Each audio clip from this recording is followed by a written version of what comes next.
Guess not all of Vesemir's teachings have receded into oblivion. A Witcher can forget to eat, to drink, to breathe even.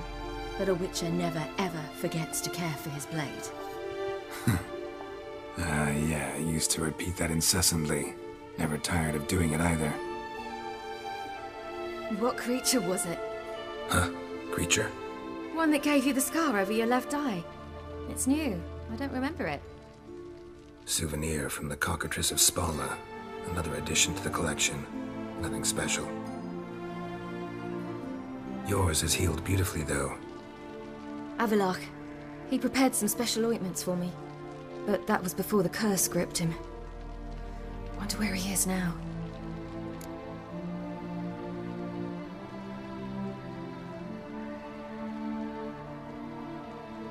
We lifted the curse.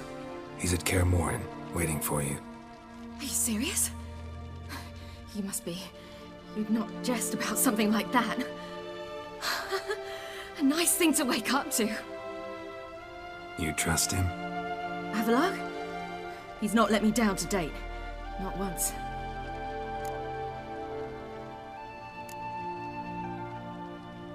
Why exactly is Avalok helping you? Sages have never been fond of humans. He doesn't do it for me. It's about my power. As if it could ever be about anything else. Avalok tried to teach me how to control my ability. He was also making sure I didn't fall into Eredin's hands.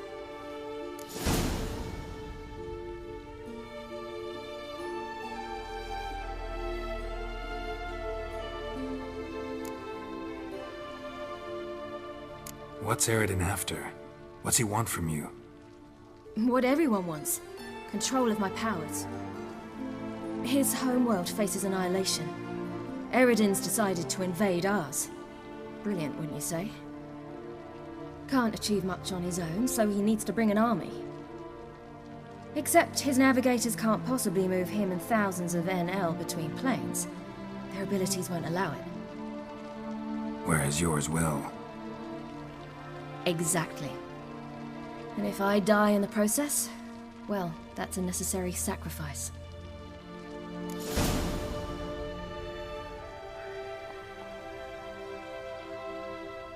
How do you ever start traveling with Avalok? As soon as I'd left you and Yen on the Isle of Avalon, I found myself pursued. Eredin and his Red Riders were on my heels.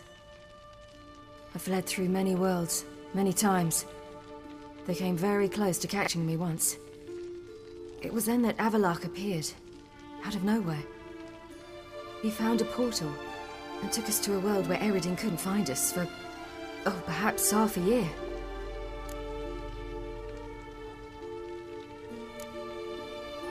The world where Eredin couldn't find you, what was it like? You wouldn't believe me if I told you. Try me. People there had metal in their heads. Waged war from a distance, using things similar to megascopes. And there were no horses. Everyone had their own flying ship instead. Ciri, stop fooling around. Told you wouldn't believe me. We should have stayed there.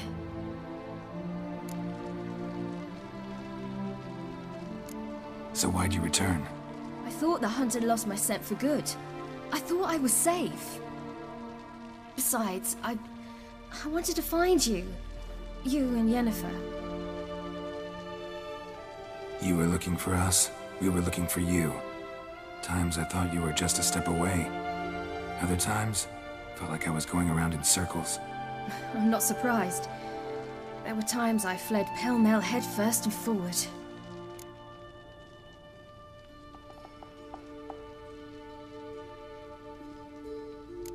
So tell me how it happened, step by step. Eredin located us mere moments after we landed on Ard Skellig. Soon after, he and his riders surrounded us. I thought it was over, the end. Turned out Eredin had other plans. He produced the phylactery, uncorked it. A fog enveloped us, and Avalok began gasping for air. That's how Eredin cursed Avalok, triggered his transformation into Uma? Yes. He didn't wish to kill him. Humiliation, that's what he was after. but Avalok refused to succumb without a fight. He cast a spell that wrought havoc in the hunt's ranks. And in a full half of a forest on Ard Skellig. Yet it also gave us time to flee. Avalok opened a portal. I leapt in. He was supposed to follow right behind me, but something went awry. Impaired by the curse, he failed to reach the portal in time. We had agreed that if anything went wrong and we were separated, we would meet at his hideout in Velen. But you failed to meet there. Yes, we failed to. Once through the portal, instead of at Avalok's hideout, I landed right in the middle of Crookback Bog. I barely escaped the crones. And then there was the Baron. You know, he took me hunting. I killed a wild boar with my sword. I heard. A coincidence, really. I had no desire to hunt that day, but it felt wrong to refuse. I'd taken nothing remotely resembling a hunting weapon. I simply hadn't intended to hunt. I was wandering through the forest, breathing deep the air. And then I heard a strange sound. Unsettling. Boar attacked you? Mm-hmm. Big as a bison, and lumbering straight at me. And all I had was my sword. Had to manage. Did just fine, judging by how the Baron's men remember it. Simple soldiers, the whole lot. But we got along splendidly. A shame I had to leave. Flee. But I didn't want to bring the wild hunt down on them. Apart from which, I knew by then the curse was progressing. So instead of looking for Avalok, I decided to find you and Yen.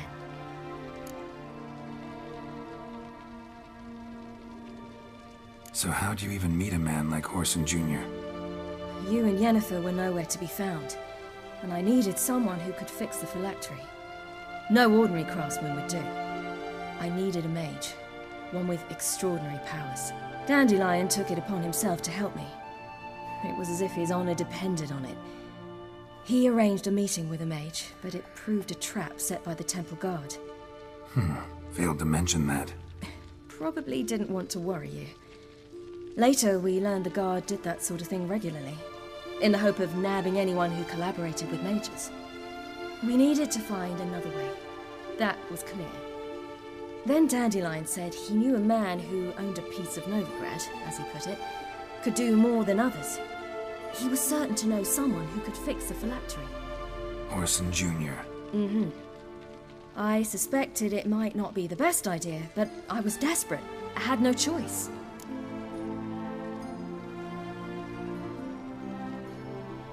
You suspected right. Horson was not the ideal partner in crime. Damned simpleton got it in his head that we cheated him and kidnapped Dudu. Who you promptly freed only to have to flee to Temple Isle. Great idea. We hadn't planned it. Had no time to consider. We just bolted. I didn't even realize the guardsmen were driving me into a trap. Suddenly there I was, and I knew I had to disappear. At once.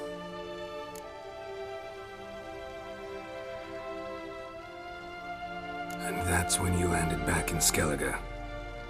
The shore of Hindisfjall. The first pleasant place that came to mind. Hjalmar and I used to swim there. Wait, so you actually wound up there by accident? I thought you and Avalok had arranged something. No, he simply sensed me use my power. Just as Eredin can sense where I am, where I travel. In fact, Eredin arrived soon after I did. His riders in tow. Once again, things happened quickly. Lofoten, the hunt's attack, my flight.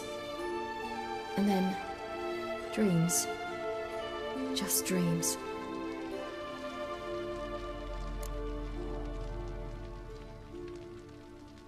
What did you dream? I've had nothing but nightmares lately. Pretty horrible. Likewise, for the most part. In one, a monster grown from a stillborn child chased you. Ugh, that was horrible. Had a few nice dreams. For example, in one we sat around a fire, drinking good wine, and all around people danced and laughed. I like that one a lot better. Me too.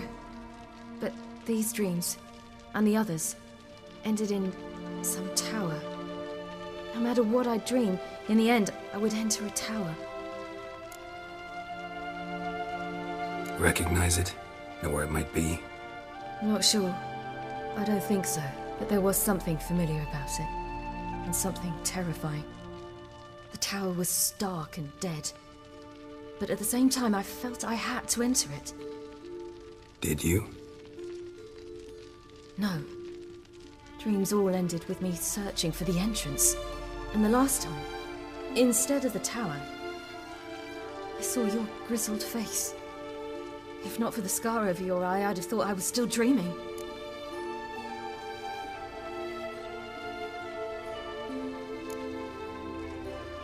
I was afraid you were dead. Found some dwarves here. Said they'd try to wake you, but you were cold as ice and you weren't breathing. And yet you came in. Who listens to dwarves these days? Speaking of which, they're probably getting antsy. We should go. Got a boat on the beach. Once we land, we'll head for Kaer Morhen. On horseback. Right. Conventional means of travel. They're just better. Though a portal would be quicker. And draw Eredin to us immediately. Rather not risk it. Besides, I hate portals.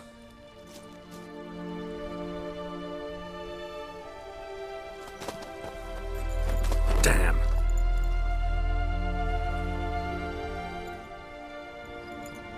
Listen, we gotta think of a way to...